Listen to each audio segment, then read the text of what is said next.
안녕하세요. 구독자 여러분 반갑습니다. 주식톡입니다. 러시아, 우크라이나 예상과는 다른 전개로 계속 장기전이 되어가고 있습니다. 두산중공업 최근 시장 하락 대비 잘 버틴다 이런 평가가 있었는데 오늘은 전반적인 수급이 가만두질 않았습니다. 오랜만에 연속적인 하락세를 맛보았죠. 두중에 대한 가치나 모멘텀은 변한 건 없지만 대선도 있고 불안정한 정세가 길어진다면 조정 어느 정도 감내해야 할 수도 있겠습니다. 하지만 두중은 결국 원전뿐만 아니라 에너지 대장주로 갈 수 있다라고 보는데 일단은 일일비하지 마시고 현 상황 지켜보시면 되겠습니다. 그럼 영상에서는 하락분에 대한 이유 좀 고민을 해보고 앞으로 기대감도 같이 체크를 해볼게요. 구독과 좋아요는 큰 힘이 됩니다. 소통하는 방송인 만큼 궁금한 점 댓글로 남겨주시면 되겠습니다. 주식톡 유튜브 보시면 아시겠지만 두산중공업이라는 종목 작년부터 꾸준하게 이렇게 리뷰를 드리고 있고 지난 7월부터는 텔레그램 무료방도 운영 중에 있습니다. 여기 메신저를 통해서 매일 두산중공업 실시간 이슈라던가 또 브리핑, 수급, 그리고 시장 분석과 함께 종목들도 같이 소개드리고 있습니다. 2월 말부터는 괜찮은 반등 흐름을 보였던 흐름이었는데 지난주 금요일부터 좀 상황이 좋지 않게 변하고 있습니다. 1월달 낙폭이 나왔던 그 바닥 자리까지도 양 지수는 좀 위협이 되는 상황인데요. 역시나 전쟁 리스크로 인해서 불확실성이 지속되기에 언제든 또 급락이 나올 수 있다고 언급을 드리고 있습니다. 현재는 평소보다 낮은 비율로 매매를 해야 하고 평소보다 상승은 적고 하락은 더 깊을 수밖에 없습니다. 다급한 마음에 급등하는 종목 따라갈 수는 있으나 눌림목에 있는 종목 차분히 매수하는 게 더 유리할 수 있겠습니다. 무료방 이렇게 참여하시면 수익적인 부분 챙겨가실 수 있고 전체적인 시장 흐름 파악하는데 충분히 도움을 드릴 수 있습니다. 유한타증권사만 이용하시면 조건 없이 모두 무료로 도와드리고 있고 서브 계좌는 유한타로 이용하셔서 좋은 인연 만들어갔으면 좋겠습니다. 참여 원하시는 분들은 여기 번호로 문의 주시면 감사하겠습니다. 그리고 구독, 좋아요 눌러주셨으면 영상 시작을 해볼게요. 먼저 시장 상황 글로벌 우려감에 대해서 이야기해 보도록 하겠습니다. 지난밤 뉴욕 증시는 지정학적 위험으로 촉발된 스태그플레이션 우려로 급락 마감을 했습니다. 유가를 비롯한 주요 원자재 가격이 계속 급등세를 이어가고 있고 이는 경제 전반에 비용 부담을 초래할 것이라는 이런 염려가 시장에 확산되고 있습니다. 단순하게 러시아와 우크라이나의 싸움으로 볼 문제가 아닌 이제는 좀 장기화가 되고 있기 때문에 러시아의 제재가 글로벌 경기 성장 악화로 이어지고 있습니다. 최근에 일부 휴전에 대한 이야기도 있었으나 이번 3차 협상에서도 좀 유의미한 성과는 부재했습니다. 더불어서 미국은 동맹국들의 참여가 어려울 경우 단독으로라도 러시아 원유 수입 제한 조치를 검토하겠다고 또 언급을 했습니다. 이렇게 좀 러시아를 제외한 나머지 국가들이 좀 강력한 경제 제재를 걸면서 러시아 자체가 다른 부분에 의해서 고립될 만도 하지만 푸틴은 오히려 좀 러시아 경제가 안 좋아진다 해도 전쟁은 끝나지 않는다. 그리고 우크라전 승리는 정권 붕괴의 갈림길이다. 이렇게까지 언급을 하면서 지금까지 손해본 이상 이득을 챙기지 못한다면 끝까지 갈 것 같은 분위기를 계속 고조시키고 있습니다. 오늘 우리 시장은 1% 이상 갭하락 이후에 좀 낙폭을 축소해가는 상황이었지만 막판에 다시 좀 미끄러졌습니다. 코스피 같은 경우는 오늘 1% 정도, 코스닥은 1.2% 이렇게 마무리가 되었는데 지수 부분뿐만 아니라 여전히 문제는 많이 남아 있습니다. 일단 지수 자체가 1월 낙폭이 나왔었던 저점까지 거의 다 좀 내려왔다는 부분 만일 거기서 지지가 되지 못한다면 추가 이탈도 생각을 하셔야 하겠습니다. 그 중에서도 환율이 가장 좀 걱정인데요. 1238원까지 올라오면서 최근에 원달러 환율의 좀 상승세가 심상치 않습니다. 환율이 계속 올라가게 되면 외인들의 수급에서 이렇게 문제가 계속 발생할 수 있고 그러면 좋았던 시장도 버텨낼 재간은 없습니다. 뭐 어제에 이어서 코스피 외인 같은 경우는 4,700억 매도, 코스닥 외인은 720억 매도세로 이렇게 일관을 했고, 기관들까지 이렇게 좀 매도세에 동참을 하면서 계속 어렵게 흘러가고 있습니다. 역시나 해외 증시들도 모두 엉망인 이런 상태이고, 하락 종목이 상승 종목에 비해서 뭐 거의 3배 이상 많은 모습이었죠.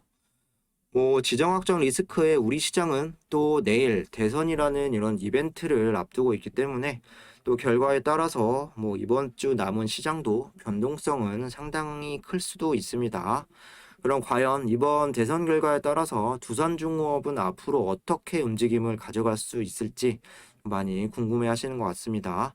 익히 보셔서 아시겠지만 유력한 두 후보의 뭐 기후나 에너지 정책은 좀 차이점이 있습니다. 이재명 후보는 원자력 발전 감원전, 추가 원전 건설 없이 이미 건설한 원전은 기한 내에서만 사용, 재생에너지 2030년까지 신재생에너지 발전 비중 30%, 에너지 고속도로 추진, 윤석열 후보 탈원전 폐지, SMR 개발, 재생에너지 비율을 조정을 하겠다. 이렇게 좀 간단히 나와 있는데요. 뭐 그동안 역사적으로 좀 봤을 때 일반적으로 대선 결과가 국내 증시에 유의미한 영향을 미치진 않았습니다만 5년 동안 탈원전을 추진해온 정권이 또 바뀔 수 있다라는 이런 기대감은 분명 원전 산업계에 또 주목을 해볼 수가 있겠습니다. 단순히 윤석열이 된다라고 해서 두중이 급등을 한다거나 그리고 이재명이 된다라고 해서 뭐 급락을 한다거나 뭐 큰 움직임까지는 없겠지만 뭐 장기적으로 봤을 때는 당연히 감원전보다는 좀 탈원전 폐지하는 부분이 좀 그리고 원전 강대국을 추진하는 이런 친원전적인 결과가 나와야 장기적으로 봤을 땐 유리할 수 있다라고 볼 수 있겠죠. 또한 두 후보 다 현재 정권보다는 원전에 대해서 좀 열려있는 시각을 갖고 있고, 현재 정부도 글로벌 에너지 패러다임 변화와 그리고 원전에 대한 기조 변화가 생긴 만큼 누가 되었든 간에 원전 정책에 대한 수혜와 기대감은 두중이 좀 가져갈 수 있지 않을까 생각을 합니다. 이어서 매매 동향을 좀 체크를 해볼게요. 어제에 이어서 오늘도 수급이 좀 문제였습니다. 뭐 시장 전체적인 수급뿐만 아니라 두산중공업 개별 수급도 안 좋아지는 이런 모습인데, 뭐 개인들의 이런 매수세가 좀 많아지고 있고, 외인과 기관은 좀 연속적으로 동반 이탈 그리고 큰 물량까지 나가고 있습니다. 오늘 외인은 54만 주 순매도, 그리고 기관은 229만 주 순매도, 프로그램이 205만 주 순매도가 되었고, 여기에 외국계 추정 수급들, 뭐 JP모건을 포함해서 모간서울이라던가 UBS 물량이 또 100한 1만 주 가량 또 털어냈습니다. 뭐 일단 이런 수급에도 좀 오늘 마이너스 2%대 잘 버텼다고 칭찬을 해줘야 되는지 모르겠지만, 현재 수급이 안 좋은 이유는 여러 가지가 될 수 있습니다. 일단 환율이 종가 기준 1238원까지 급등을 했고, 그에 따르는 외인들은 여전히 큰 매도세를 보여주고 있고, 또 기관들도 나도 던질래 이렇게 같이 던지고 있다는 점, 여기에 대형주 위주로 수급 이탈이 나온다는 점이 또 어렵게 이렇게 만들어 가고 있습니다. 뭐 어제에 이어서 오늘의 수급도 하락을 위한 매도세로 좀 보여지고, 뭐 금융투자가 200만 주 그리고 연기금도 오늘은 20만 주 가량 나가면서 뭐 기간 전반적인 수급들도 다시 점차적으로 파란색으로 좀 변화하고 있습니다. 이렇게 많이 나간 이유, 공매도를 보시면 알 수가 있겠는데, 공매 비율이 조금 줄어드나 싶더니 다시 이렇게 19% 가까이 증가를 했습니다. 오늘 거래량이 1200만 대비 19% 공매 비율은 공매 수량이 233만 주 이렇게 좀 나왔고, 대금 자체도 한 2배가량 이렇게 점프를 했습니다. 뭐 그래도 다행인 부분은 대차 거래가 조금 감소했다라는 부분이죠. 어제자 기준으로 상환이 한 140만 주 그리고 체결이 88만 주가 되면서 순수 상환이 된 부분이 한 50만 주 가량 이렇게 좀 나왔고, 그 부분은 잔고 수량이 한 50만 주 가량 감소를 했습니다. 잔고 금액 같은 경우도 뭐 1조 5,700억에서 1조 5,200억으로 좀 감소를 했습니다. 하지만 물량 상장 이후에 기대와는 좀 다르게 대차의 좀 감소폭이 크지 않고 아직까지나 뭐 공매도나 대차 잔고는 좀 또 다시 살아나려는 이런 모습으로 보시면 되겠습니다. 내일은 대선인데 그 이후에 어떻게 좀 변화할지도 계속 지켜볼 필요가 있겠습니다. 이어서 좀 차트를 보시면 뭐 전일 시간의 거래가 1.88% 내렸는데요. 어김없이 오늘도 하락세로 마감이 되었습니다. 마이너스 1.88% 같은 경우는 시간의 거래치고 뭐 큰 움직임은 아니라고 볼 수 있으나 두산중공업으로 한정을 해보면 평소 시간에 움직임이 별로 없기 때문에 또 하방의 신호였을지도 모르겠습니다. 오늘은 2.1% 정도 하락한 28,000원에 좀 마무리가 되었는데 뭐 최근 들어서는 아래 꼬리가 달리든 뭐 시장 하락 대비 21,000원 구간은 잘 지켜온 그림이었는데 일단 오늘 이탈이 되고 말았습니다. 오늘 거래량 같은 경우는 한 1250만 이렇게 좀 나와주면서 뭐 일단은 조정 구간이 좀 나왔다라고 해도 좀 거래량은 잘 유지가 되고 있다라는 부분 좀 체크를 하시면 될 것 같고 최근에 뭐 바닥권에서 거의 40% 이렇게 좀 상승도 맛보았기 때문에 아직 우려할 만한 상황은 아니다라고 판단을 하지만 조정이 계속 연속적으로 나온다면 곤란해질 수도 있겠습니다. 글로벌적인 악재와 불확실성이 확실히 좀 시장을 뒤흔드는 가운데 이 부분이 단기적인 조정일지 아니면 조금 더 길게 갈지 모르기 때문에 항상 하방의 움직임도 염두를 해 두셔야 될 것 같습니다. 뭐 21,000원은 좀 깨졌지만 현 박스권 바닥인 2만원 구간은 일단 지켜가는 그림이고 아직은 주가가 5일선에서 크게 벗어나지 않은 모습 금방 또 회복세를 보여줄 수도 있습니다. 뭐 회사 자체적인 모멘텀이나 가치는 변화하지 않았고 좀 외부적인 요소와 좀 수급 하락의 주된 이유이기 때문에 뭐 현재 구간 어떠한 대응을 할 필요는 없을 것 같습니다. 대선 결과에 따라서 움직임도 살펴볼 필요가 있을 것 같고 러시아 리스크도 아직 진행 중이기 때문에 뭐 신규 매매나 아니면 추가 매수 자리 좀 신중히 두고 판단하시는 게 좋을 것 같습니다. 뭐 마지막으로 이슈 체크하고 마무리하도록 하겠습니다. 뭐 딱히 특별하거나 새로운 이슈들은 없었습니다. 뭐 간단히만 살펴볼 건데 오늘 유료 기사도 있었는데 뭐 얼마 전 필리핀 정부에서 몇십 년 만에 또 대형 원전에 대한 건설과 그리고 SMR 또 투자 관련해서 기사가 있었고 오늘 나온 뉴스에서는 필리핀과 유스케일 파워 SMR 수주 임박 소식이 떴습니다. 유스케일 파워 같은 경우는 최근에 미국 내 세네 곳 정도 그리고 폴란드 또 루마니아 또 필리핀까지 고객사들을 점점 늘려나가는 이런 부분이고 3월 말쯤이면 스펙 상장도 앞두고 있죠. 계속 긍정적인 소식들과 직접적인 수주 소식 좀 기다려 보도록 하겠습니다. 좀 기사를 보시면 숨죽였던 5년 기지개 켜는 원전업계 대선 후 기상도 쨍쨍 문재인 정부의 탈원전 정책 기조로 고전을 면치 못했던 원자력 발전업계는 다시금 봄이 찾아오고 있는 모양새다. 탈원전 정책 전면 백지화를 공약으로 내걸고 있는 가운데 이재명 후보도 탈원전 정책에 속도 조절을 할 의향을 내비치고 있는 탓이다. 이유는 최근 원자력 발전을 친환경 에너지로 분류했고 한국의 원전 정책에도 변화가 필요하다는 지적이 나오는 이유다. 이에 원전 기술력을 보유한 국내 기업들의 기대감도 한껏 커지고 있는 상황이다. 감원전과 또 원전 최강국 건설, 에너지 정책 공약의 가장 큰 차이점은 원전이다. 이 후보는 가동 중이거나 건설 중인 원전을 계속 지어서 가동 연한까지 사용할 계획이지만 신규 건설은 없다는 입장, 당장 새 원전 공사를 착수해 가동까지 10년이 걸린다는 점과 10년 이내에 원자력 발전 단가가 재생에너지 발전 단가를 역전할 것이라는 예측을 기반에 둔 계획이다. 다만 문재인 정부 들어 이렇게 건설 중단 결정이 내려진 신한울 3, 4호기에 대해 재검토는 하겠다라고 밝힌 바가 있고 지난 6일 신한울 3, 4호기 건설 재개 가능성을 시사하기도 했다. 이런 이유로 이 후보는 차기 정부의 원전 정책 방향에 대해 현 정부의 탈원전 정책 폐기가 아닌 감원전이라고 주장을 하고 있다. 반면에 현 정부는 탈원전 정책 폐기를 전면에 내걸고 나서고 있습니다. 안전한 원전 기술을 발전시켜 앞으로 우리나라를 먹여 살리는 핵심 동력으로 삼겠다. 탈원전 정책 폐기를 재차 강조했다. EU 텍소노미에 포함된 원전 해외 시장 꿈틀.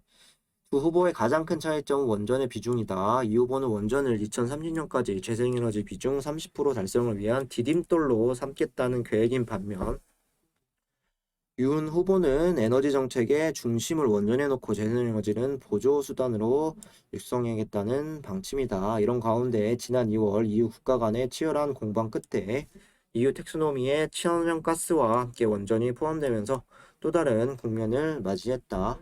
당초 EU는 지난해 6월 1차 발표에서 원전을 제외했지만 원전 의존도 70%에 달하는 프랑스의 강력한 주장으로 포함하기로 했다. 첫 SMR 주인공 명단에 국내 기업 들어가나 두산중공업과 삼성물산이 적극적인 투자에 나서고 있고 유스케일 파워에 각각 지분 투자를 단행했다. 2020년 9월 미국 원자력위원회의 설계 승인을 받은 유스케일 파워는 미국 아이다호주 건설 부지 평가를 완료했고 2024년에 SMR 건설 운영 허가 신청을 NRC에 제출한다는 목표다. 유스케일 파워의 전략적 파트너로 핵심 기자재공급을 확보한 두산중공업은 SMR 설계와 엔지니어링 조립을 맡을 것으로 보이고 두산중공업 측은 향후 3조 원 이상의 물량을 따낼 수 있을 것으로 기대하고 있다. 업계 관계자는 EU 텍소노미 원전이 포함되고 SMR 개발에 선진국들이 적극적으로 뛰어들고 있는 상황이다 하며 K 텍소노미의 원전 포함 등 차기 정부의 정책 방향이 지난 5년과 상당 부분 달라질 것이라고 내다봤다. 이어서 보시면 원전 뉴턴 기대감 솔솔 두산중공업 올 수주잔고 반등 청신호. 정부의 탈원전 정책으로 위기에 몰렸던 두산중공업이 23개월 만에 채권단 관리 체제를 졸업한 데다 원전 정책 변화로 부활할 것이라는 기대가 나온다. 채권단 관리 체제에서 지속적으로 줄어든 수주 잔고가 올해부터 반등할 것이라는 관측도 나오고 두산중공업의 지난해 9월 말 기준 수주잔고는 12조 8,200억 원으로 2020년 말 14조 2,900억 대비 한 10% 정도 줄었다. 두산중공업 수주잔고는 산업 수출행 등 채권단의 지원이 필요하다는 사실을 알려지기 직전인 2018년 말 15조 7천억 원을 기록했으나 2019년 4월 채권단 관리 체제에 접어든 이후 하락세를 보였다. 그러나 올해 다소 영업 환경이 긍정적인 흐름을 보이고 있고 두산중공업의 최단기간 채권단 관리 체제를 졸업했다는 점이 눈에 띄고 채권단은 지난달 말 또 채무구조 개선 약정을 종결했고 구조조정을 마친 두산그룹의 핵심 계열사 두산중공업은 올해부터 수주전을 진행할 계획으로 보인다. 최근 문재인 대통령이 탈원전 정책을 다소 제고하겠다는 뜻을 밝힌 점도 긍정적이고 글로벌 에너지 공급망 현안 점검회의에서 신한울 1.15기와 신고리 5, 6호기의 빠른 정상 가동을 주문하면 향후 60년 동안 원전을 주력 기저 전원으로 충분히 활용해야 한다고 이야기했습니다. 특히 러시아의 우크라이나 침공을 계기로 글로벌 각국이 에너지 절약을 우선할 것이라는 관측이 나오면서 원전 활용이 재고될 전망이 나온다. 이 경우 원전을 성장 동력으로 삼아왔던 두산중공업이 수혜를 볼 것으로 관측이 되고 원전 업황이 개선된다면 실적이 크게 나아질 거라는 이런 분석이 있다. 두산중공업은 원전 업황 변화에 관계없이 기존대로 친환경 에너지로 전환 노력을 지속하겠다는 입장이고 2025년까지 가스터빈 풍력 SMR 등 신재생 사업 비중을 60%까지 확대할 것을 목표로 밝혔다. 기사를 좀 빨리 읽었는데 대부분 잘 아는 소식이기 때문에 좀 빨리 내용을 살펴봤습니다. 어쨌든 외부적인 요인이나 내부적인 요인 안정화를 기반으로 좀 원전에 대한 기대감 계속 살아가고 있는 부분입니다. 이제 대선 결과가 잘 나오고 신주 물량에 대한 소화 기간만 큰 조정 없이 보낼 수 있다면 올해 다시 두산중공업은 친환경 에너지 기업으로서 그리고 또 원전과 SMR 또까지 장기적인 관점에서 좀 우상향하는 이런 결과가 좀 하반기에는 좀 나오지 않을까 예상을 하고 있습니다. 이상으로 영상 마무리하도록 하겠습니다. 구독과 좋아요는 한 번씩 부탁드리고 두중 실시간으로 대응받고 싶으신 분들, 어려운 시장 같이 이겨내고 좀 수익 보고 싶으신 분들은 유한타증권사만 사용하면 모두 무료로 진행된다고 설명드렸습니다. 영상 초반 보시거나 댓글에 나와 있는 번호로 문의 주시면 되겠습니다. 감사합니다.